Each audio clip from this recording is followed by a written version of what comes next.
नमस्कार दोस्तों। छोटी चर्चा ज्योतिष के ऊपर। अप्रकाशीय ग्रह या उपग्रह,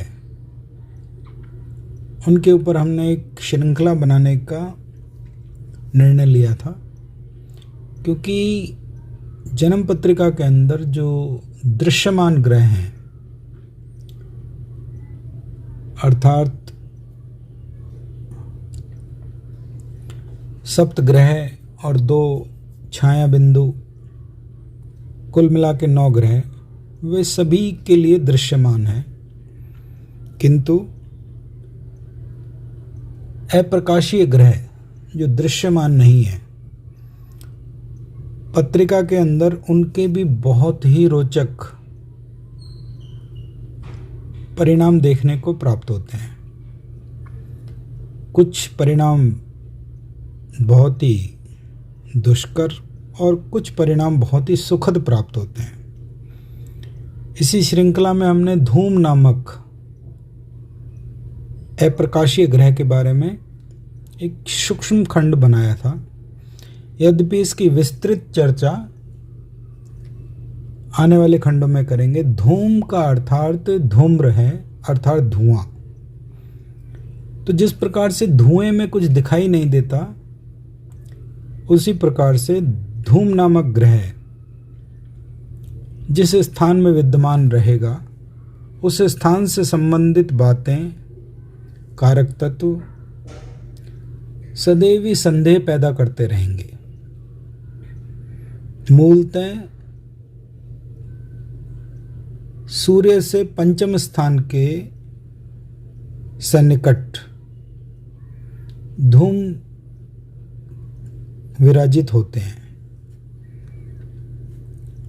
तो ये देखिए कि जन्म पत्रिका के अंदर सूर्य कहाँ है, उससे पंचम स्थान में आपको धूम के फल परिणाम देखने को मिलेंगे। साथ ही साथ उपचय स्थानों में क्रूर ग्रह, पाप ग्रह आदि के फल शास्त्र सुखद ही कहता है। अर्थात तीसरा स्थान, छठा स्थान, 10वां स्थान और एकादश अर्थात 11वां स्थान, इसमें क्रूर ग्रह, पाप ग्रहों के परिणाम सुखद ही कहे गए हैं। किंतु यहाँ पर भी इन ग्रहों के थोड़े परिणाम अलग अलग प्राप्त हुए हैं।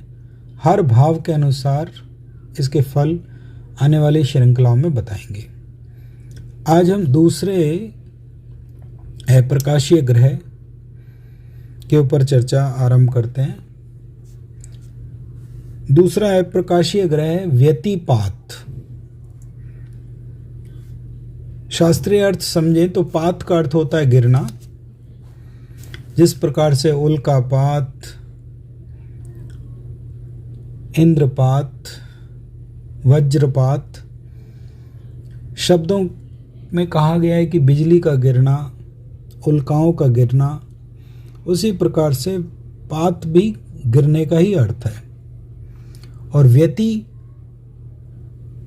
जो शब्द है वो भी एक प्रकार से जीवन में त्रासदी, उठापटक लेके आता है। तो व्यतिपात नामक उपग्रह या ये कहें अप्रकाशीय ग्रह जिस भी स्थान में विराजित रहेंगे, उस स्थान से संबंधित घटनाएं जीवन में आकस्मिक संकट या लाभ लेके भी आ सकती हैं। संकट लेके तब आती हैं जब जिस स्थान में व्यतिपात विराजित हो और उस स्थान के स्वामी ग्रह भी जन्म पत्रिका में दूषित या पाप प्रभाव में हो। किंतु यदि